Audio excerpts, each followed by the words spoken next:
आइए समझते हैं एक संकर संकरण के लिए मेंडल ने लिया क्या। तो एक संकर संकरण के लिए मेंडल ने एक लंबा पौधा लिया, एक ही लक्षण लिया तो लंबाई का, लंबा को कैपिटल टी करेंगे, और एक लिया बौना पौधा। एक कैसा लिया? बौना पौधा लिया। बौने को सिंपल देंगे स्मॉल टी। क्यों? टाल मतलब लंबा होता है, तो बौना का मतलब टाल मतलब लंबा, तो कैपिटल टी लिया। स्मॉल क्यों लिया? स्मॉल का मतलब क्या है? स्मॉल का मतलब क्या है भाई? तो स्मॉल का मतलब है बौना, टाल का मतलब लंबा। अब एक क्या लेते हैं बेटा? नर, एक लेते हैं मादा। तो किसी को भी नर कर दो, किसी को भी मादा कर दो, कोई दिक्कत नहीं, ये चिन्ह लगा दो। अब कभी भी क्रॉस करवाना हो तो ये क्रॉस वाला चिन्ह जरूर लगाओ, ये क्रॉस का चिन्ह है, ठीक है। सिस्टम से लिखोगे तो एग्जामिनर तुम्हें पूरे नंबर देगा। लंबा बौना जिनका संकरण करवाते हैं, ये पेरेंट्स हो गए, माता पिता, तो यहाँ पे पी लिख देना। यहाँ पे क्या लिख देना? पी। इतनी चीजें सिस्टमेटिक जब एग्जामिनर देखेगा तब कहेगा वाह लड़का तो अच्छा है, लड़का तो अच्छा है। चलिए, अब जब इनका संकलन करवाया तो आइए पहली पीढ़ी में चलते हैं। तो इस कैपिटल टी, एक उठाओ दोनों टी से करवाओ। इस कैपिटल टी का इस स्मॉल टी से कराया तो कैपिटल टी स्मॉल टी, फिर इसी कैपिटल टी का इस वाली स्मॉल टी से करवा दो। एक उठाओ दोनों से करवाओ, कैपिटल टी स्मॉल टी। आई समझ में?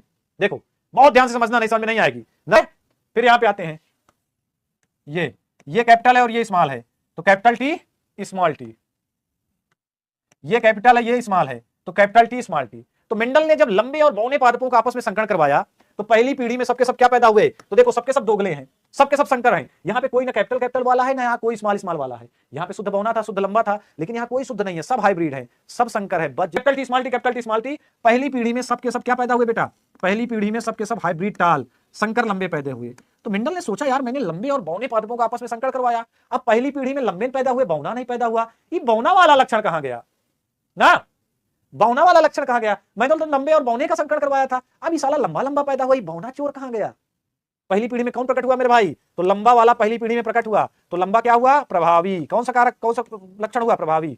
अब बौना पहली पीढ़ी में प्रकट नहीं हुआ, कोई बौना पैदा नहीं हुआ, तो बौना क्या हो गया? रिसेसिव। लंबा हो गया डोमिनेंट और बौना हो गया रिसेसिव, यानी कि अप्रभावी।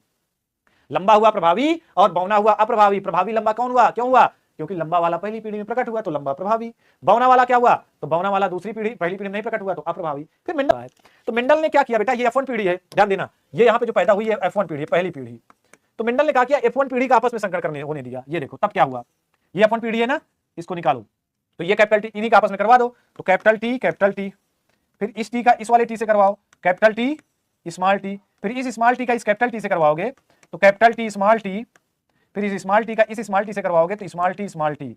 ओहो, शुद्ध लंबा ना, F2 पीढ़ी। ये कौन सी पीढ़ी है? F2 पीढ़ी। और दो क्या पैदा हुए? दो पैदा हुए इस कैपिटल टी स्मॉल टी वाले, यानी कि संकर लंबे।